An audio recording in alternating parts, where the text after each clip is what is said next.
a man that existed amongst the companions. He used to, like, you'd see him talking normal and smiling or laughing, and then suddenly at occasions he would start to cry, and cry so much until he went unconscious. The companions told the Prophet ﷺ about this man to try and read on him for healing. So the Prophet ﷺ called this man and wanted to help him. He took him aside and said, what happens to you, my brother? The man said to him, Ya Rasulullah, I was never going to tell anyone this, but now that you've asked me, I must tell you. Before I embraced Islam, I used to have a daughter. And when she was born, I wanted to bury her, because the cultural ideology came into my mind. And I started to think that when she grows older, she'll bring shame to my family. But I stopped myself. My heart for my daughter was overpowering.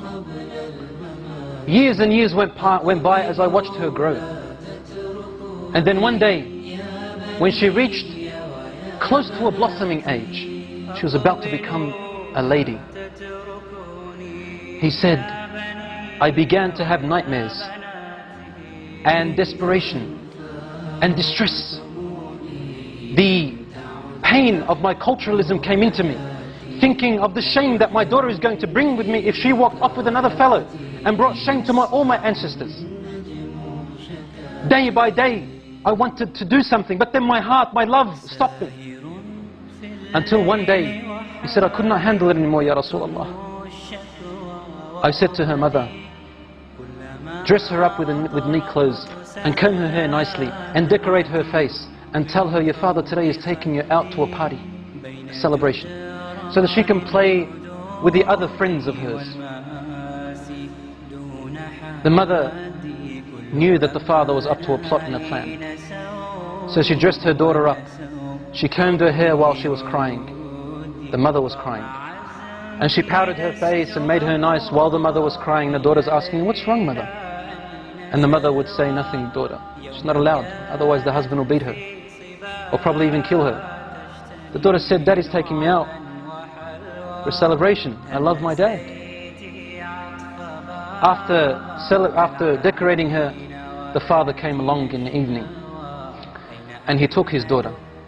The wife grabbed her husband's hand and said to him, and whispered to him, but his daughter could hear. And she said some words that made his heart shiver, and the daughter to remember. لا تضيع الأمانة يا رجل. O man, do not lose the trust. Your daughter is your trust. The man took his daughter away. And on his way, he's thinking to himself, what am I going to do? And the daughter is playing around her father, thinking that her father loves her. He said, I approached a very deep well which was steep and deep and had rocks, sharp rocks at the bottom. He said, suddenly the pains and agonies of my culturism came and burnt me.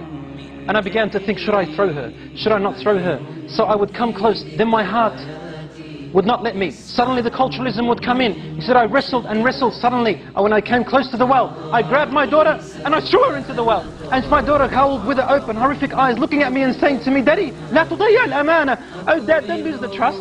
Don't lose the trust, Daddy. And the man then threw her into the well. He said, Ya Rasulullah. She kept falling, saying, لا تضيع الأمانة يا أبي.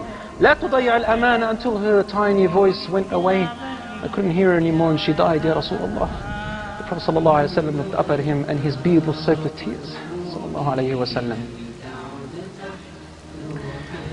And the Prophet ﷺ's beard was soaked with tears, and he said to him, if Allah subhanahu wa ta'ala was to allow me to punish anyone for the killing and murder of anyone before Islam, I would have started with you.